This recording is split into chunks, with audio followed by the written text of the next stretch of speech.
तो कभी कभी हमारी जिंदगी में कुछ ऐसे लोग आते हैं जो दिखने में आम होते हैं, लेकिन उनके अंदर एक ऐसा रहस्य छिपा होता है जिसे जानना हमारी जिंदगी की सबसे बड़ी गलती बन सकती है।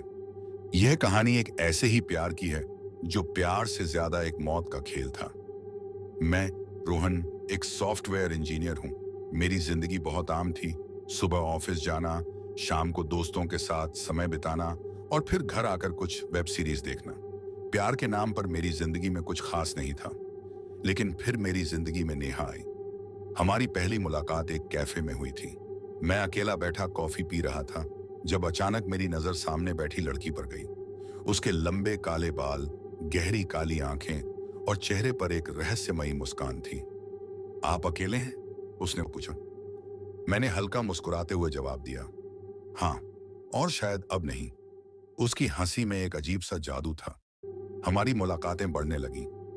नेहा बहुत खास थी, बेहद सुंदर, आकर्षक और रहस्यमयी। कभी कभी वह घंटों मेरे साथ रहती, लेकिन फिर अचानक गायब हो जाती। मैं पूछता तो बस मुस्कुरा देती। एक दिन मैंने उससे पूछा, तुम्हारे बारे में बहुत कम जानता हूं, कहाँ रहती हो? कहती हूँ। उसने मेरी आंखों में झांका और बोली, जो मैं बताना चाहती हूँ वही जानोगे। क्या तुम मुझ पर भरोसा करते हो? मैंने बिना सोचे समझे कह दिया, हाँ। हमारे रिश्ते में कुछ ऐसा था जो आम नहीं था। जब भी नेहा मेरे करीब आती, मुझे अजीब सा महसूस होता, मानो मेरी सांसें धीमी हो रही हूं, दिल की धड़कन रुक सी रही हो। एक दिन मैं अपने फ्लैट में था, तभी दरवाजे पर दस्तक हुई। दरवाजा खोला तो कोई नहीं था, लेकिन फर्श पर एक लाल गुलाब पड़ा था। रात को जब मैंने नेहा को इस बारे में बताया तो उसने बस मुस्कुरा दिया और कहा, यह गुलाब तुम्हारे लिए एक निशानी है। किसकी निशानी? मैंने पूछा। वह बस चुप रही। एक रात मैं और नेहा एक रेस्तरां में थे। अचानक उसने मेरी ओर देखा और कहा, क्या तुम कभी सोचे बिना किसी पर जान दे सकते हो? मुझे उसका सवाल अजीब लगा। प्यार में लोग सब कुछ कर सकते हैं, मैंने हंसते हुए कहा। उसकी आंखों में चमक आ गई। अगले दिन एक अजीब घटना हुई। मेरा एक दोस्त अजय, जिसे मैंने नेहा के बारे में बताया था, अचानक वो मर गया, हार्ट अटैक से। लेकिन सबसे डरावनी बात यह थी कि मरने से पहले उसने मुझे फोन करके कहा था, रोहन, उससे दूर भागो, वह मौत है। अब मुझे लगने लगा था कि कुछ बहुत गलत हो रहा है। मैंने नेहा की जिंदगी के बारे में खोजबीन शुरू की। मैंने इंटरनेट पर खोजा, सोशल मीडिया चेक किया, लेकिन नेहा का कोई अता पता नहीं था। फिर मुझे एक पुरानी न्यूज रिपोर्ट मिली। एक लड़की जो ठीक नेहा की तरह दिखती थी, 10 साल पहले मर चुकी थी। मेरी सांसें रुक गईं। मैंने नेहा से मिलने का फैसला किया।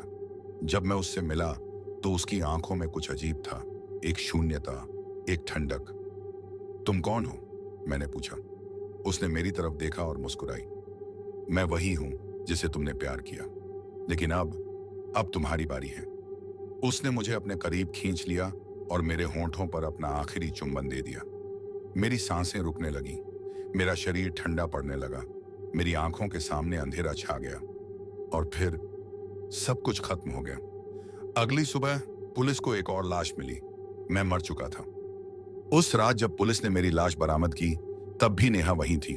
वह शांत, बिल्कुल सामान्य दिख रही थी, जैसे कुछ हुआ ही ना हो। अगली रात फिर वही हुआ। एक और लड़का, आकर्षक, स्मार्ट, अकेला, नेहा की जाल में फंसने वाला था। नेहा ने उसकी तरफ देखा और वही सवाल पूछा, क्या तुम मुझसे प्यार करते हो? लड़के ने हंसते हुए जवाब दिया, शायद, लेकिन पहले तुम्हें ठीक से जानना चाहूंगा। नेहा मुस्कुराई, लेकिन इस बार कुछ अलग हुआ।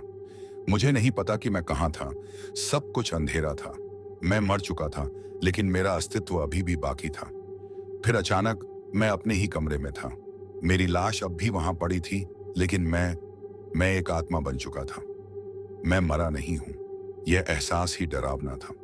नेहा के चेहरे की वह आखिरी मुस्कान, उसका चुंबन। मैंने समझ लिया था कि वह कोई आम लड़की नहीं थी। वह कुछ और थी, एक श्रापित आत्मा जो हर प्यार करने वाले को मौत के मुंह में धकेल देती थी। लेकिन अब मुझे इस खेल को खत्म करना था। मैं जानना चाहता था कि आखिर नेहा कौन थी। कई दिनों की खोजबीन के बाद मुझे पता चला कि नेहा 30 साल पहले मारी गई थी। उसे उसके प्रेमी ने धोखा दिया था, लेकिन मरने से पहले उसने एक श्राप दिया। जिसने भी मुझसे प्यार किया वह मरे बिना नहीं रहेगा। और अब वह इस श्राप को निभा रही थी। अब मेरी आत्मा ने फैसला कर लिया था। मैं मर चुका था, लेकिन मैं इस खेल को यहीं खत्म करूंगा। नेहा अभी भी उसी लड़के के साथ थी। जब वह उसे चुंबन देने ही वाली थी, मैंने अपनी पूरी ताकत लगाई और हवा में एक झटके से उसे पीछे धकेल दिया। वह चौंक गई। उसकी आंखों में पहली बार डर दिखा। तुम्हें मर जाना चाहिए था, उसने गुस्से से कहा। मैं मर चुका हूं, लेकिन अब तुम्हारी बारी है। नेहा नेहा और मैं अब आमने सामने थे, एक श्रापित आत्मा और एक बदले की आग में जलती आत्मा। मैंने उसकी कमजोरी ढूंढनी शुरू की, और फिर मुझे एहसास हुआ कि नेहा का श्राप तभी टूट सकता है जब कोई उससे प्यार किए बिना उसे मारे।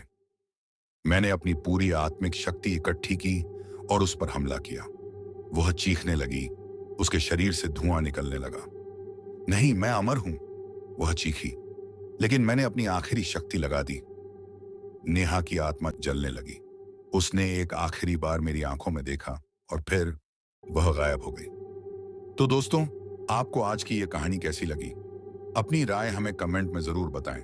अगर आपको यह कहानी पसंद आई हो तो वीडियो को लाइक और शेयर करना बिल्कुल ना भूलें। और ऐसी ही और भी खौफनाक और रहस्यमयी कहानियों के लिए हमारे चैनल को सब्सक्राइब कर लें। हम फिर मिलेंगे एक नई डरावनी और रोमांचक कहानी के साथ। तब तक अपने दिल को थामे रहिए, क्योंकि डर अभी बाकी है मेरे दोस्त।